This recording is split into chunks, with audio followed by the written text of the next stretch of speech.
எல்லாருக்கும் வணக்கம். நான் வில்சன். நம்ம இந்த வீடியோவில் ட்ரெயினில் ட்ராவல் பண்ணும்பொழுது நம்ம செய்யக்கூடாத முக்கியமான தவறுகள் பற்றி பேச போகிறேன். ஏன்னா நம்ம தமிழ்நாட்டில் நிறைய பேர் ட்ரெயினில் ட்ராவல் பண்ணும்போது ஒரு சில தவறுகள் பண்ணிவிட்டு ட்ரெயினில் வரும்பொழுது ரொம்ப கஷ்டப்படுறாங்க. நான் ட்ரெயினில் ட்ராவல் பண்ணும்போது அவங்கெல்லாம் பார்க்குறேன். இது மக்களுக்கு தெரியணும் அப்படின்னு நினச்சேன். அதனால் இதெல்லாம் பேச போகிறேன். முதல்ல ஒருத்தர் நீங்கள் ட்ரெயினில் ட்ராவல் பண்ண போகிறீங்க அப்படின்னா உங்களோட டிக்கெட்டை ரொம்ப தெளிவாக பார்த்துருங்க. நம்ம டிக்கெட் எங்கேருந்து எங்கே புக் பண்ணப்பட்டிருக்குது, எந்த ஊர்லேருந்து எந்த ஊர் போகிறோம், நம்ம எங்கே ஏறணும், எந்த பிளாட்ஃபார்மில் ஏறணும், ட்ரெயினோட டைம் என்ன எப்படிங்கிற விஷயங்கள் ரொம்ப தெளிவாக பார்த்துருங்க. நிறைய பேர் அவங்களுக்கே ஒரு சில மாதங்கள் கழித்து போகிறதுக்கு டிக்கெட் புக் பண்ணுறாங்க. இப்போ நம்ம ஜூனில் இருக்கிறோம், ஜூலையில் இருக்கிறோம் அப்படின்னா 2 மாதம் கழித்து போகிறதுக்கு டிக்கெட் புக் பண்ணுறாங்க. அப்போ நான் ஒரு ட்ரெயினில் புக் பண்ணேன், இந்த ட்ரெயினில் போட்டிருக்கேன் அப்படிங்கிற ஒரு ஐடியாவில் அண்டர்ஸ்டாண்டிங்கில் இருக்கிறாங்க. ஆனால் அந்த நேரத்தில் வேறு ட்ரெயினில் கூட போட்டிருக்கிறாங்க. இதனால் என்ன நடக்குதுன்னா அந்த நேரத்தில் அவங்க தெளிவாக கவனிக்காதனால வேற ஒரு ட்ரெயினில் போய் ஏறிடுறாங்க. அப்புறம் இல்லைன்னா வேறு யாருக்காவது டிக்கெட் போட்டு கொடுக்குறாங்க. டிக்கெட் யார் புக் பண்ணாங்களோ அவங்க ட்ராவல் பண்ணக்கூடிய பேசஞ்சருக்கு சரியான இன்ஃபர்மேஷன் பாஸ் பண்ணாமல் விட்டுறாங்க. இதனால் ட்ரெயினை மிஸ் பண்ணுறது, ட்ரெயினோட டைம் சரியாக தெரியாமல் வேற ஒரு டைமில் போய் நின்றுட்டு என்னோட ட்ரெயின் வரலையா அப்படின்னு கேட்குறது, இல்லை ட்ரெயினுக்குள்ளே ஏறி போய் உட்காந்துட்டு ட்ரெயின் கிளம்பி போகும்போது டிடி வந்த பிறகு இல்லை இன்னொரு பேசஞ்சர் எழுந்திரிக்க சொல்லும் பொழுது இது உங்கள் பர்த்தில் எழுந்திரிங்க அப்படின்னு சொல்லும் பொழுது ட்ரெயின் மாறி ஏறிட்டேன் அப்படின்னு சொல்லி பதட்டத்தோட வேறு ஸ்டேஷனில் இறங்குறதுலாம் நம்ம நிறைய பார்க்குறோம். அதனால் எப்பயுமே ட்ராவல் பண்ணுறவங்க நம்ம டிக்கெட் சரியாக தான் வச்சுருக்கிறோமா, நம்ம சரியான ட்ரெயினில் ஏறணுமா, சரியான நேரத்துக்கு வந்திருக்கோமா அப்படிங்கிறத செக் பண்ணி பார்த்துக்கோங்க. நீங்களே அஸ்யூம் பண்ணிக்காதீங்க. அஸ்யூம் பண்ணி நிறைய பேர் கஷ்டப்படுறோன்னு நம்ம பார்க்குறோம். அடுத்து இன்னொரு மிக மிக முக்கியமான விஷயம் பார்த்தீங்கன்னா, இப்போ நீங்கள் உங்கள் ஃபேமிலியில் ஒரு 6 பேருக்கு ஒரு ட்ரெயின் டிக்கெட் புக் பண்ணியிருக்கீங்க, ஒரே டிக்கெட்டில் இருக்குது அப்படின்னா அதில் ஒருத்தர் வரலை, அதற்கு பதிலாக இன்னொருத்தரை கூட்டிகிட்டு வரலாம் அப்படின்னு ஒரு முடிவுக்கு வர்றீங்க. அந்த மாதிரி ஒரு வேளை வந்தீங்க அப்படின்னா ட்ரெயினில் என்ன நடக்கும் அப்படின்னு தெரிஞ்சுக்கோங்க. நான் ரீசெண்டாக ஒரு ட்ரெயினில் ட்ராவல் பண்ணும்பொழுது இதே மாதிரி ஒரு ஃபேமிலி 6 பேர் ஒரே டிக்கெட் வந்திருக்காங்க. அதில் ஒரே ஆர்குமெண்ட்டாக இருக்குது. டிடிக்கும் அங்கே இருக்கக்கூடிய பேசஞ்சருக்கும் ஒரே ஆர்குமெண்ட்டாக இருக்குது. என்ன நடக்குது அப்படின்னு பார்த்தா அந்த அம்மா ஒரு ஹஸ்பண்ட் ஒய்ஃப் அந்த பேர் அதில் இருந்திருக்கிறாங்க அந்த டிக்கெட்டில். அதில் அவங்களுடைய ஹஸ்பண்ட் வரல, அவங்க ஹஸ்பண்ட் வர முடியாத சூழ்நிலை இருந்திருக்குது. அதற்கு பதிலாக அந்த அம்மாவுடைய சகோதரர் அவங்க அண்ணனை கூட்டிகிட்டு வந்திருக்கிறாங்க. அவ்வளோதான் வித்தியாசம். ஆனால் அந்த 2 பேருக்கும் ஏஜ் டிஃப்ரென்ஸ் கொஞ்சம் இருக்குது. ஒரு 5 to 10 years அந்த மாதிரி ஏஜ் டிஃப்ரென்ஸ் இருந்திருக்குது. டிடி செக் பண்ணும்பொழுது அவருக்கு லேசான சந்தேகம் இருந்திருக்குது. ஒரு பேசஞ்சர் இல்லை, அவர் ரெஸ்ட் ரூம் போயிருக்கிறாருன்னு சொல்கிறாங்க. சரி, ஓகே, அவர் வந்தோடனே எனக்கு சொல்லுங்கள் அப்படின்னு சொல்லிட்டு அவர் போயிட்டார் போல இருக்குது. டிடி இவங்க டிடி இனிமேல் வரப்போகிறது இல்லை அப்படின்னு நினச்சிட்டு இருந்திருக்காங்க. ஆனால் டிடி திரும்பி அந்த பேசஞ்சர் யார் அப்படின்னு கேட்டப்போ அந்த ஆள் இருக்கிறார் ஒருத்தர். ஸோ டிடிக்கு ரொம்ப கிளியராக தெரியுது தட் இஸ் ஏஜ் டிஃப்ரென்ஸ். இது கண்டிப்பாக ஏஜ் டிஃப்ரென்ஸ் இருக்குது, வேறு ஆள் அப்படின்னு ஒரு சந்தேகத்துக்கு வர்றாரு. அந்த பிறகு ஐடி கார்டு கொடுங்க சார் அப்படின்னு கேட்டிருக்கிறாரு. இவங்ககிட்ட இல்லை, ஐடி கார்டு இல்லை, கொண்டு வரல, மறந்து வச்சுட்டு வந்துட்டேன் அப்படிங்கிறாங்க. அப்படி வரக்கூடாது. நீங்கள் அந்த பேசஞ்சர் இதில் வரல அப்படிங்கிறத டிடி சரியாக புரிஞ்சுக்கிட்டு நீங்கள் இறங்கிடணும், அடுத்த ஸ்டேஷனில் இறங்கிடணும், இல்லைனா நான் உங்களுக்கு ஃபைன் போடுவேன் அப்படிங்கிறார். இப்போ எக்ஸாம்பிள் ஃபைன் எந்த அளவுக்கு இருக்குது அப்படின்னா, ஒரு 500 ரூபா டிக்கெட் ஃபேர் இருக்குது அப்படின்னா அந்த டிக்கெட் ஃபேர் ப்ளஸ் ஃபைன் இருக்குது. ஸோ 1100 ரூபா 1200 அந்த மாதிரி அந்த ஃபைன் வருது.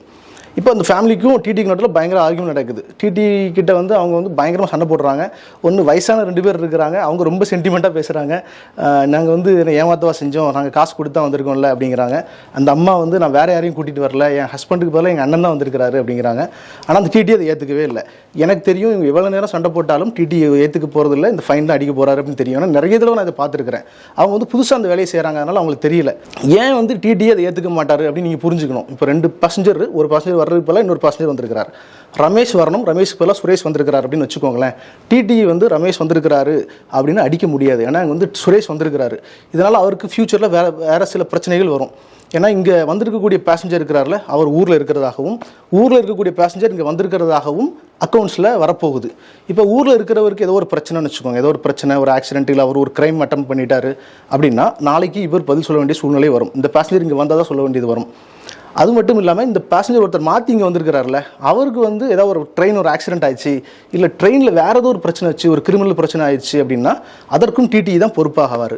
அதனால் ஒரு பேசஞ்சருக்கு பதிலாக இன்னொரு பேசஞ்சரை டிடி எந்த நேரத்தையும் அனுமதிக்கவே மாட்டாங்க.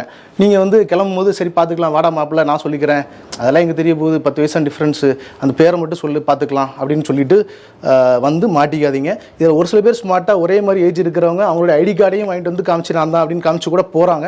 பட் அதுலேயும் ரொம்ப ரிஸ்க் இருக்குது. எப்போல்லாம் டிடி கண்டுபிடிக்கிறாங்களோ அப்போ கண்டிப்பாக நீங்கள் இறங்கி ஆகணும், இல்லை ஃபைன் கட்டி ஆகணும். சரி, இதுக்கு வழியே கிடையாதா, நான் இப்படி தான் மாட்டி ஆகணுமா, இதுக்கு வழி இல்லையா, எங்கிட்ட டிக்கெட் இருக்குது, அதுக்காக என்னோட அண்ணனை வீட்டில் விட்டுட்டு வர்றதா, இல்லை அவர் வந்து ஏதோ பஸ்ஸுலேயோ இல்லை அண்டர் ரிசர்வேஷனில் கஷ்டப்பட்டு வர்றதா அப்படின்னு பார்த்தீங்கன்னா இதுக்கு ஒரு சொல்யூஷன் இருக்குது.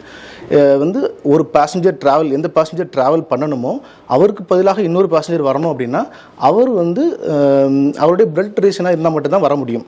அதற்கு வந்து ஐஆர்சிடிசியில் ஒரு ஆப்ஷன் இருக்குது. நீங்கள் நேரடியாக ரயில்வே ஸ்டேஷன் போகணும். ரயில்வே ஸ்டேஷனில் போய் நீங்கள் 2 பேரும் எந்த அளவில் ரிலேஷன் அப்படிங்கிறத காட்டணும். அதாவது கணவனுக்கு பதிலாக மனைவி வரலாம், இல்லை வந்து ஒரு ஆணுக்கு பதிலாக அவரோட உடன் பிறந்தவர்கள் யாராவது வரலாம். ஸோ அந்த ரிலேஷன்ஷிப் ஐடி கார்டோட வச்சுட்டு நீங்கள் ஒரு ஃபார்ம் ஃபில்அப் பண்ணி கொடுத்தீங்கன்னா உங்களுக்கு சார்ட்லேயே பேர் மாறிடும். இந்த பேசஞ்சருக்கு பதிலாக இந்த பேசஞ்சர் வர்றாரு அப்படின்னு பேர் மாறிடும். உங்களுக்கு எந்த பிரச்சனையும் வர போகிறது இல்லை. இதை வந்து நீங்கள் ஒரு 2 நாளைக்கு முன்னக்கூட்டியே தெளிவாக செஞ்சுருந்தீங்கன்னா ட்ரெயினில் வந்து சண்டை போட வேண்டியதில்லை, ஃபைன் கட்ட வேண்டியதில்லை, இறங்கி போக வேண்டியதில்லை. அடுத்ததாக வந்து பேசஞ்சர்ஸ் ட்ராவல் பண்ணும்பொழுது கண்டிப்பாக எல்லாரும் ஐடி கார்டு வச்சுக்கோங்க. ஐடி கார்டுனா நீங்கள் வந்து கலர் ஜெராக்ஸ் எடுத்திருக்கேன், ஜெராக்ஸ் காப்பி வச்சிருக்கேன் இதெல்லாம் சொல்லக்கூடாது. ஒரிஜினல் ஐடி கார்டு எல்லாருமே வச்சிருக்கணும். 5 பேர் ட்ராவல் பண்ணிங்கன்னா 5 பேருமே வச்சிருக்கணும். ஐஆர்சிடிசி ரூல்ஸ் படி டிடி வந்து யார்கிட்ட ஐடி கார்டு காட்டாலும் எல்லாருமே கண்டிப்பாக காட்டணும். இப்போ வந்து கோவிடுக்கு பிறகு வந்து மோஸ்ட்லி ஐடி கார்டை வாங்கி செக் பண்ணுறது நிறைய குறைச்சிருக்காங்க. அதனால் வந்து எல்லோரும் நினச்சிக்கிறாங்கன்னா இல்லை ஐடி கார்டெலாம் தேவையில்லை, நம்ம பேரை மட்டும் சொன்னால் போதும் விட்டுருவாங்க அப்படின்னு நினச்சிட்டு வரீங்க. ஆனால் எல்லா டிடியும் எல்லா ட்ரெயின்லையும் எல்லா நேரமும் ஒரே மாதிரி இருக்காது. சில நேரங்களில் ஐடி கார்டை கொடுங்க அப்படின்னு குறிப்பிட்ட பேசஞ்சரை பார்த்து கேட்பாங்க. அப்போ நீங்கள் கொடுக்க தயாராக இருக்கணும். ஐடி கார்டு இல்லை அப்படின்னா கண்டிப்பாக ஃபைன் அடிக்கப்படும். அதே மாதிரி நீங்கள் வந்து சில பேர் வந்து ஊருக்கு போகும்போது நான் பஸ்ஸில் போனேன், அதனால் நான் ட்ரெயினில் வர்ற பிளான் இல்லை, எங்கிட்ட ஐடி இல்லை, இருந்தாலும் பரவாயில்ல ட்ரெயினில் தக்கல் கிடச்சிருச்சு வர்றேன் அப்படின்லாம் வர்றாங்க.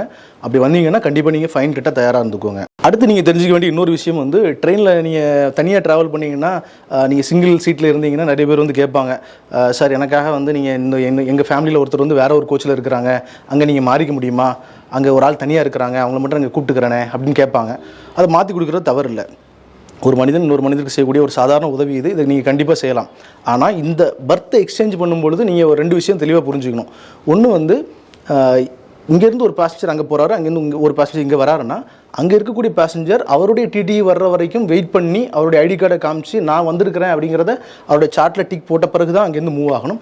அதே மாதிரி இங்கே இருக்கக்கூடிய பேசஞ்சர் நான் வந்திருக்கிறேன் அப்படிங்கிறத இங்கே இருக்கக்கூடிய டிடிகிட்ட செக் பண்ணிவிட்டு ஐடி கார்டை செக் பண்ணிவிட்டு என்ட்ரி போட்ட பிறகு தான் நீங்கள் 2 பேரும் மியூச்சுவல் அண்டர்ஸ்டாண்டிங்கில் மூவ் ஆகிக்கலாம். அதற்கு முன்னாடி அங்கே டிடிகிட்ட காமிக்காமலேயே நீங்கள் இங்கே வந்துட்டீங்க அப்படின்னா டிடி வந்து அந்த பேசஞ்சர் கொஞ்ச நேரம் வந்திருக்காரான்னு பார்ப்பாரு. ஒரு ஸ்டேஷன் 2 ஸ்டேஷன் தாண்டின பிறகு 3 ஸ்டேஷன் தாண்டின பிறகு அவர் வந்து ஆர்ஏசியில் இருக்கிறவங்களுக்கு கிளியர் பண்ணிடுவார். இப்போ வந்து முன்னாடி மாதிரி பேப்பரில் அடித்து எழுதுறதுலாம் எல்லாமே ஒரு சாஃப்ட்வேர் இருக்குது அவங்க அப்ளிகேஷனில். ஸோ பேசஞ்சர் வரலன்னு என்ட்ரி போட்டாங்கன்னா என்ட்ரி போட்டது தான். இன்னொரு பேசஞ்சருக்கு அந்த எக்ஸ்சேஞ்ச் கொடுத்துட்டாங்கன்னா அந்த ஆர்ஏசி பேசஞ்சர் அங்கே வந்து படுத்துருவாங்க. அதுக்கப்புறம் போய் சார் நீங்கள் எனக்கு வந்து பர்த்தை வந்து கொடுக்கும்போது நீங்கள் டிக்கெட்டை செக் பண்ணாமல் வந்துட்டீங்க, எனக்கு இப்போ வந்து பர்த்து தரல அப்படின்னு நீங்கள் பேச முடியாது. 2 பேரில் யாரோ ஒருத்தர் கண்டிப்பாக பாதிக்கப்படுறது உறுதி. அதனால் 2 பேருமே வந்து கண்டிப்பாக உங்களுடைய ஐடியை வந்து செக் பண்ணிட்டு தான் நீங்கள் பர்த் எக்ஸ்சேஞ்ச் பண்ணணும். பர்த் எக்ஸ்சேஞ்ச் பண்ணும்போது இன்னொரு விஷயம் நீங்கள் கேர்ஃபுல்லாக இருக்கணும். எனக்கு கூட அந்த மாதிரி ஒரு விஷயம் நடந்தது. நான் சென்னையிலேருந்து திருநெல்வேலி போன ஒரு நாள் நான் போகும்போது ஒருத்தர் பர்த் எக்ஸ்சேஞ்ச் பண்ணி கேட்டாங்க. நானும் அந்த மாதிரி வாங்கிட்டு போயிட்டேன். நான் வந்து அந்த பர்த்தில் போய் இருக்கும்பொழுது விருதுநகரில் வந்து ஒருத்தர் என்னை எழுப்பி வந்து நீங்கள் இது என்னோட பர்த் அப்படிங்கிறாரு. எனக்கு ஒன்றுமே புரியல. விருதுநகர்லன்னா அவர் வந்து நான் எக்ஸ்சேஞ்ச் பண்ண பேசஞ்சர் வந்து விருதுநகர் வரைக்கும் தான் புக் பண்ணியிருந்திருக்கிறாரு. விருதுநகர்லேருந்து திரும்ப நாகர்கோவில் போகிறதுக்கு வேற ஒரு பேசஞ்சர் புக் பண்ணியிருக்கிறாரு. ஸோ இந்த மாதிரி சிச்சுவேஷனில் நடக்கலாம். அதனால் நீங்கள் யாராவது மாற்றி கொடுக்கணும் அப்படின்னு கேட்டாங்கன்னா நீங்கள் எங்கே வரைக்கும் புக் பண்ணியிருக்கிறீங்க, நீங்கள் எங்கே ஏறி எங்கே போய் இறங்குறதுக்காக டிக்கெட் புக் பண்ணியிருக்கிறீங்க அப்படின்னு கன்ஃபார்ம் பண்ணிவிட்டு நீங்கள் போகக்கூடிய ஸ்டேஷன் வரைக்கும் டிக்கெட் இருந்தால் மட்டுமே நீங்கள் மாற்றி கொடுக்கறது நல்லது. அடுத்தது வந்து ஆர்ஏசியில் ட்ராவல் பண்ணக்கூடிய மக்களுக்கானது. ஆர்ஏசி அப்படின்னா என்னென்னு நீங்கள் முதல்ல தெளிவாக புரிஞ்சுக்கணும். Reservation against cancellation. யாராவது ஒருத்தர் கேன்சல் பண்ணுனா மட்டும் உங்கள் டிக்கெட் முன்னாடி மூவ் ஆக போகுது. எனக்கு பொதுவாகவே இந்த ஆர்ஏசி கான்செப்ட்லேயே உடன்பாடு கிடையாது. சார்ட் போடுற வரைக்கும் ஆர்ஏசி வெயிட்டிங் லிஸ்ட்லாம் ஓகே. சார்ட் போடும்பொழுது எல்லாத்துக்கும் ஒரு பெர்த்தை கொடுத்து யாரையும் வெயிட் பண்ண வைக்காமல் அந்த சார்ட்டை க்ளோஸ் பண்ணுறது தான் பெஸ்ட் டெசிஷன் நான் எப்போவுமே நினைப்பேன். அதுக்கு பிறகு யாராவது ஒருத்தர் வந்து வரலாச்சு, ட்ரெயினில் வரல, ஒரு பேசஞ்சர் வரல, 2 பேர் வரலன்னா அந்த பெர்த்து காலியாக இருந்தால் கூட பரவாயில்ல. ஆனால் இந்த ஆர்ஏசிங்கிற சிஸ்டம் வந்து ரொம்ப பெயின்ஃபுல்லான சிஸ்டம். ஆர்ஏசியில் வந்து நிறைய பேரை வந்து ட்ரெயினுக்குள்ளே ஏற்றிடுறாங்க. அவங்க எல்லோரும் என்ன நினைக்கிறாங்கன்னா வரும்பொழுது நான் எனக்கு டிடி தருவார், ட்ரெயினில் வந்து பர்த்து தருவார், கொஞ்ச நேரம் கழிச்சு கிடைக்கும், நான் கேட்டு பார்க்கலாம் அப்படிங்கிற மைண்ட் செட்லேயே வர்றீங்க. அதெல்லாம் நீங்கள் வந்து தவிர்த்துருங்க. ஏன்னா இப்போ வந்து முன்னாடி மாதிரி ஸ்லீப்பர் கோச்சஸ் நிறைய கிடையாது, ரொம்ப கம்மியான கோச்சஸ் தான் இருக்குது. தேர்ட் ஏசியில் உங்களுக்கு தெரியும் நார்மலாகவே ஆர்ஏசியே கம்மி தான். ஸோ ஸ்லீப்பரில் வரவங்களுக்கு தான் நான் முக்கியமாக ஃபோக்கஸ் பண்ணி இந்த தகவலை சொல்கிறேன் நான். ஸோ வந்து ஆர்ஏசி கிளியர் ஆகும் எனக்கு கிடைக்கும்ங்க நம்பிக்கையை முழுசாக விட்டுருங்க. நிறைய பேர் அப்படி வந்து அப்செட் ஆகி ரொம்ப நேரம் டிடி பின்னாடியே சார் எனக்கு பர்த் கிடைக்குமா ஏதாவது பார்த்து கொடுங்களான்னு கேட்டு அலைஞ்சி பர்த் இல்லாமல் இரவு முழுவதும் கஷ்டப்பட்டுட்டே ட்ராவல் பண்ணிட்டு வர்றாங்க. அதனால் வந்து அந்த நம்பிக்கையை முதல்ல விட்டுருங்க. ஏன்னா டிடி வந்து யாராவது ஒருத்தர் வரலன்னா தான் உங்களுக்கு பெர்த் தர முடியும். நீங்கள் 10 தடவை கேட்குறீங்க அப்படின்றதுக்காக அவர் ஒரு பெர்த்து தர முடியாது. நான் வந்து ஒரு தடவை ட்ராவல் பண்ணும்பொழுது ஒரு வயசான பாட்டி வந்து எனக்கு ஆர்ஏசியில் வந்த அனுபவத்தை சொல்கிறேன். நான் ஒரு தடவை ஆர்ஏசியில் வந்தேன், ஒரு அம்மா உட்காந்துருந்தாங்க நான் வர்ற இடத்துல. அவங்கக்கிட்ட வந்து நானும் வந்து இருந்தேன். அந்த அம்மா இல்லை இது என்னோட சீட்டு அப்படின்னாங்க. இல்லைம்மா இது வந்து ஆர்ஏசி 2 பேருக்கு உங்களுக்கும் எனக்கும் சேர்த்து போட்டிருக்காங்க அப்படின்னு தெளிவாக சொன்னேன். அந்த அம்மா புரியலை. ஏன்னா அந்த ட்ரெயினில் அந்த டிக்கெட்டை புக் பண்ணி ஒருத்தர் அவங்க வீட்டில் கொடுத்து விட்றாங்க இல்லையா, அவங்க வந்து ஆர்ஏசி கிளியர் ஆயிரும் அப்படிங்கிற நம்பிக்கையில் சும்மா நம்பரை மட்டும் சொல்லி அனுப்பிச்சிருக்காங்க. அந்த அம்மாவுக்கு வந்து ஆர்ஏசி உட்காந்துட்டு போகிறோம் அப்படிங்கிறது தெரியல. ரொம்ப வயசானவங்க அவங்க. ஸோ வந்து அவங்களால உட்காந்துட்டே வர முடியாது. கண்டிப்பாக அவங்க இரவு முழுவதும் அவங்களால உட்காந்துட்டே வர முடியாது. கிளியர் ஆயிரும் அப்படிங்கிறது இவங்களாம் அசியூம் பண்ணிக்கிட்டாங்க. பிறகு நான் எவ்வளவோ சொன்னேன், அவங்களுக்கு புரியல. பிறகு அவங்க வீட்டில் இருக்கவங்களுக்கு ஃபோன் அடித்து பேசின பிறகு ஆமாம் ஆர்ஏசி தான் 2 பேர் போகணுன்னப்போ அந்த அம்மா அவங்ககிட்ட சண்டை போட்டுட்டு இருக்கிறாங்க. என்னை ஏன் இதில் ஏற்றி விட்டீங்க, என்னால் இப்படி போக முடியும், நான் போயிருக்க மாட்டேனே, நாளைக்கு போயிருப்பானே அப்படின்னு சொல்ல போடுறாங்க. ஸோ ஆர்ஏசி கிளியர் ஆகுங்கிற நம்பிக்கையில் வந்து மாட்டிக்காதீங்க. அப்புறம் நான் வேறு வழியே இல்லாமல் அந்த அம்மாவுக்கு பர்த்து கொடுத்துட்டு நான் வேறு அட்ஜஸ்ட் பண்ணி வந்தேன் அப்படின்னு வச்சுக்கோங்களேன். ஸோ ஆர்ஏசி பற்றி மக்கள் புரிஞ்சிக்க வேண்டிய மிக முக்கியமான விஷயம் இது. அடுத்து வந்து பெண்கள் எவ்வளோ கவனமாக இருக்கணும் அப்படின்னு புரிஞ்சுக்கோங்க. ட்ரெயினில் வந்து குறிப்பாக ஸ்லீப்பர் கோச்சில் வந்து உங்களுக்கு சேஃப்டி ரொம்ப கம்மி. நீங்கள் வந்து பெண்கள் வந்து எப்போயாவது ட்ராவல் பண்ணுறவங்க என்ன நினைக்கிறாங்கன்னா, லோயர் பர்த்தில் படுத்துட்டு எனக்கு காற்று வராது, நான் வந்து காற்று இல்லைனா தூங்க மாட்டேன் அப்படின்னு சொல்லிட்டு விண்டோ ஓப்பன் பண்ணி வச்சுட்டு வரணும்னே நினைக்கிறீங்க. போலீஸ் வந்து ரயில்வே போலீஸ் RPF வந்து நடந்து வந்து ஒவ்வொரு கேபின்குள்ளேயும் பார்த்து லேடிஸ் அந்த பக்கமாக ஜன்னலை திறந்து வச்சுருக்காங்க, தலையை வச்சு படுத்துருக்காங்கன்னா இல்லைமா அங்கே வைக்காதீங்க, ஜன்னலை இறக்குங்க, தலையை இந்த பக்கம் வச்சு திருப்பி படுத்துக்கோங்க, செயின் எதுவும் போட்டுருந்தீங்கன்னா கவனமாக இருக்குன்னு சொல்லிட்டு போவாங்க. ஆனால் அதையும் நிறைய பேர் கண்டுக்க தயாராகவே இல்லை.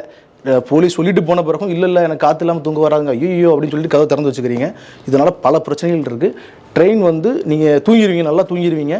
ட்ரெயின் வர்ற வழியில் பல இடங்களில் நிறைய சிக்னல்ஸாக நிற்கும் அந்த ட்ரெயின். ஸோ எங்கேயோ இருட்டுக்குள்ளே காட்டுக்குள்ளே அந்த ட்ரெயின் நிற்கும். யாராவது வந்து கையை நீட்டி உங்களுடைய செயினை பறித்து அவங்களுடைய பொருட்களை எடுத்து அவங்களால ஒன்றும் பண்ண முடியாது. சமீபத்தில் கூட என்னுடைய ஃப்ரெண்டு ஒருத்தர் அவருடைய ஃபேமிலியை வந்து ட்ரெயினில் வரும் பொழுது ஒரு பாத்ரூம்லேருந்து பக்கத்தில் இருக்கக்கூடிய டாய்லெட்லேருந்து பக்கத்தில் ஃபஸ்ட்டு வரக்கூடிய கேபினில் அவங்க ட்ராவல் பண்ணும்பொழுது அவங்க கூட வந்த ஒரு லேடி, அவங்க கூட வந்தவங்க இல்லை, அந்த ட்ராவலில் அவங்க கூட வந்தவங்க லோயர் பர்த்தில் ஒருத்தவங்க படுத்திருந்தாங்க, ஜன்னலை திறந்து வச்சு படுத்திருக்காங்க. ஒருத்தர் தண்ணி அடித்த ஒரு ஆசாமி வந்து சைட்லேருந்து படிக்கட்டிலேருந்து கையை விட்டு அவங்கள தொந்தரவு பண்ணுறது, செயின் பிடிச்சி இழுக்கிறது, இந்த மாதிரி பண்ணியிருக்கிறான். அவங்க ராத்திரியில் அலறி மக்கள்லாம் எந்திரிச்சு அப்புறம் அவனை பிடிச்சி போலீஸை கூப்பிட்டு அடித்து இறக்கி வெளியே அனுப்பிச்சிருக்காங்க. ஸோ ஒரு பிரச்சனை வந்த பிறகு அதை சால்வ் பண்ணுறது ரொம்ப கஷ்டம். லேடிஸ் வந்து வேர்த்து கொட்டினாலும் பரவாயில்லன்னு ஜன்னலை நீங்கள் தூங்குற வரைக்கும் எப்படி இருந்தாலும் ஓகே, தூங்கும் பொழுது விண்டோவை இறக்கி வச்சுட்டு லாக் பண்ணி சேஃபாகவே தூங்குங்க. அடுத்து நீங்கள் ட்ரெயினில் வரும்பொழுது நீங்கள் கொண்டு வரக்கூடிய விலையுயர்ந்த பொருட்கள் எந்த பொருளாக இருந்தாலும் அந்த பொருட்களுக்கு நீங்கள் மட்டும்தான் கேரண்டி, நீங்கள் தான் பாதுகாப்பாக தான் வச்சுக்கணும். ஏன்னா வந்து எந்த டோரையும் லாக் பண்ண போகிறதில்ல. ட்ரெயின் நிறைய ஸ்டேஷனில் நிறைய பேர் ஏறுவாங்க இறங்குவாங்க, நிறைய சிக்னல்ஸ் நிற்கும். நீ ஏதாவது காஸ்ட்லி பொருள் தங்கம் வச்சுருக்கிறேன் இல்லை காஸ்ட்லி ஃபோன் வச்சுருக்கிறேன் அப்படின்லாம் வச்சுருந்தீங்கன்னா உங்கள் பொறுப்பில் நீங்கள் தான் பத்திரமா பார்த்துக்கணும். நிறைய நடக்குது ட்ரெயின் ட்ராவலில். பார்த்தீங்கன்னா நான் செயின் கொண்டு வந்தேன், அதை காணும், பேக்கில் தான் வச்சுருந்தேன், என்னோடய பேக்கே காணும். நிறைய பேர் வந்து பேக்கை மாற்றி தெரியாமலாம் கூட எடுத்துகிட்டு போயிருக்கிறாங்க. அந்த மாதிரி ஏதாவது போனால் கூட திரும்பி நீங்கள் கம்ப்ளைண்ட் பண்ணி ஃபாலோ பண்ணி திரும்பி வாங்குறதுலாம் ரொம்ப கஷ்டம். ஸோ பொருட்களை நிறைய துறைக்கிறது வந்து நிறைய நடந்துக்கிட்டே இருக்குது. குழந்தைகள் பச்சிளம் குழந்தைகளை வச்சுக்கிட்டு தட்டுள்ள போட்டிருக்கவங்க கூட தூங்காமல் ரொம்ப கவனமாக இருந்து உங்கள் பொருட்களை பார்த்துக்கோங்க. ஏன்னா நம்மளுடைய சிஸ்டம் அந்த மாதிரி இருக்குது. இன்னும் ரொம்ப நாட்கள் ஆகும் சேஃபாக நம்ம வந்து ட்ரெயினில் ட்ராவல் பண்ணிட்டு வர்றதுக்கு. அடுத்து இன்னொரு ரொம்ப முக்கியமான விஷயம், ரொம்ப ஃபன்னியான விஷயம் தான், ஆனால் நீங்கள் எல்லாருமே தெரிஞ்சுக்கணும். ட்ரெயினில் ட்ராவல் பண்ணுறவங்க வந்து நீங்கள் டாய்லெட் போனீங்க அப்படின்னா டாய்லெட்டில் முதல்ல தண்ணி வருதா அப்படிங்கிறத உறுதிப்படுத்திக்கோங்க. நிறைய பேர் வந்து டாய்லெட்டில் தண்ணி வருதா அப்படின்னு தெரியாமல் கூட டாய்லெட் போயிட்டு அப்புறம் தண்ணி இல்லாமல் ரொம்ப கஷ்டப்படுறது கூட நடந்துட்டு இருக்கு. ஏன்னா நிறைய நேரங்களில் சில குறிப்பிட்ட கோச்சஸில் சில குறிப்பிட்ட டாய்லெட்ஸில் வந்து தண்ணி வராமல் சூழ்நிலையும் கூட இருந்துட்டு இருக்கு. அதனால் எப்பயுமே நீங்கள் வந்து தண்ணி வருதா அப்படின்னு முதல்ல செக் பண்ணிக்கணும். இன்னொரு தகவல் வந்து பார்த்தீங்கன்னா, முக்கியமான பெரிய ரயில்வே ஸ்டேஷன்ஸ்லாம் நீங்கள் வந்து எஸ்கலேட்டர் பார்த்துருப்பீங்க. எல்லா இடத்துலையுமே இப்போ இருக்குது எஸ்கலேட்டர்ஸ். ஸோ அதில் வந்து வயசானவங்க நிறைய பேர் ஏற முயற்சி பண்ணி கீழே விழுறதை நான் கண்கூட பார்த்துருக்கேன். கீழே விழுந்து மேலே அடிபட்டு ரத்தம் வர்றதை நான் பார்த்துருக்கிறேன். அதனால் நீங்கள் உங்கள் வீட்டில் யாராவது பெரியவங்களை கூட்டிகிட்டு வரீங்க அப்படின்னா எஸ்கலேட்டரில் ஏறும் பொழுது அவங்க கான்ஃபிடென்ட்டாக இருக்காங்களா, அவங்களால ஏற முடியுமா, ஏற்கனவே முன்னாடி ஏறி இருக்காங்களா அப்படின்னு பார்த்துக்கோங்க. அவங்க பதட்டத்தில் இருக்கிறாங்க, பயப்படுறாங்க அப்படின்னா அவங்களை கண்டிப்பாக அந்த எஸ்கலேட்டரில் ஏற்றாதீங்க. அது உங்களுக்கே வந்து ஆபத்தாக முடிஞ்சிடும். அதே மாதிரி எஸ்கலேட்டரில் அப்படி நீங்கள் ஏற்றி கொண்டு வர வேண்டிய சூழ்நிலை இருக்குது அப்படின்னா நீங்கள் வந்து ஒருத்தர் அந்த பட்டன் பக்கத்தில் நின்றுக்கோங்க. அதை ஆஃப் பண்ணுற எஸ்கலேட்டர் மூவ்மெண்ட்டை கண்ட்ரோல் பண்ணுறதுக்கான சுவிட்சஸ் மேலே ஒன்று கீழே ஒன்று இருக்கும், ரெட் கலர் பட்டன் இருக்குன்னு நினைக்கிறேன். அது பக்கத்தில் ஒருத்தர் சேஃபாக நின்றுட்டு இன்கேஸ் அவங்க தடுமாறிட்டாங்க அப்படின்னா நீங்கள் அதை ஆஃப் பண்ணியாவது நீங்கள் கண்ட்ரோல் பண்ணணும். ஏன்னா வந்து அந்த மூவ்மெண்ட் வந்து நிறைய பேருக்கு வந்து இன்னும் ரொம்ப தெளிவாக தெரியல. எஸ்கலேட்டரில் போகிறதுங்கிறது ரொம்ப சாதாரண விஷயம். ஆனாலும் அந்த மூவ்மெண்ட்டில் ஃபஸ்ட்டு ஒரு கால் எடுத்து வைக்கிறது, அடுத்த கால் எடுத்து வைக்கிறதுல நிறைய பேர் கண்ட்ரோல் இல்லாமல் பெரியவங்க விழுந்து அவங்களுக்கு பின்னாடி நின்றுருந்தவங்க நிறைய பேர் தள்ளி விட்டு வரிசை எல்லோரும் விழுந்துருக்கு கூட நான் பார்த்துருக்கிறேன். அதனால் எஸ்கலேட்டரில் போகிறத பெரியவங்க கான்ஃபிடென்ட் இல்லாதவங்க போகிறத தவிர்த்துருங்க. எல்லாத்தையும் விட ரொம்ப ரொம்ப முக்கியமான விஷயம், ட்ரெயினில் ரெகுலராக ட்ராவல் பண்ணாமல் எப்போயாவது ட்ராவல் பண்ணுறவங்க உங்களுக்கு எந்த டவுட் இருந்தாலும் சந்தேகம் இருந்தாலும் பக்கத்தில் இருக்கவங்கள கேளுங்க, பேசுங்க. நிறைய பேர் தெரியாமல் என்ன பண்ணுறதுன்னு தெரியாமல் ஒருத்தர் வந்து ஒரு பிளாட்ஃபார்மில் வந்து நிற்கிறாரு, ட்ரெயின் கிளம்புற வரைக்கும் ட்ரெயின் ஓப்பன் பண்ணாமல் இருக்குது, லாக் ஆகிருக்கு, அரை மணி நேரம் 3/4 மணி நேரம் அங்கேயே நிற்கிறாங்க. ஆனால் அந்த ட்ரெயின் தான் அப்படின்னு கூட அவர் தெரியல. ஸோ நம்ம நிற்கிறது சரியான பிளாட்ஃபார்ம் தானா, பக்கத்தில் இருக்கவங்ககிட்ட கேளுங்க. நான் ஏறிக்கு சரியான ட்ரெயின் தானா, உள்ளே இருக்கவங்ககிட்ட கேளுங்க. உங்களுக்கு வேறு எந்த டவுட் இருந்தாலும் பக்கத்தில் இருக்கவங்ககிட்ட கேளுங்க. எல்லாருமே ரெகுலராக ட்ரெயினில் போயிட்டு இருக்கணும், ரெகுலராக ஃப்ளைட்டில் போயிட்டு இருப்பாங்க அப்படிங்கிறது இல்லை. நமக்கு தெரியாத விஷயங்களை நம்ம தான் கேட்டு தெரிஞ்சுக்கணும். அதுக்கு வெக்கப்படாதீங்க. வெக்கப்பட்டீங்கன்னா அதோட பெரிய பிரச்சனைகளை நீங்கள் சந்திக்க வேண்டியது இருக்கும். அவ்வளோதாங்க. இந்த வீடியோ உங்களுக்கு ரொம்ப உபயோகமாக இருந்திருக்கும்னு நினைக்கிறேன். இந்த வீடியோ வந்து எல்லாத்துக்கும் ஷேர் பண்ணுங்கள். ரொம்ப நாளாக இதை மக்களுக்கு சொல்லணும் அப்படின்னு நினச்சிட்டே இருந்தேன். இந்த வீடியோ பிடிச்சிருந்துச்சுன்னா லைக் பண்ணுங்கள். உங்களுடைய டவுட்ஸ் ஏதாவது இருந்துச்சுன்னா கமெண்ட்டில் எழுதுங்க. நிறைய பேருக்கு போகிற மாதிரி ஷேர் பண்ணிடுங்க. நான் இன்னொரு தகவலோட நல்ல தகவலோட திரும்ப வர்றேன். நன்றி.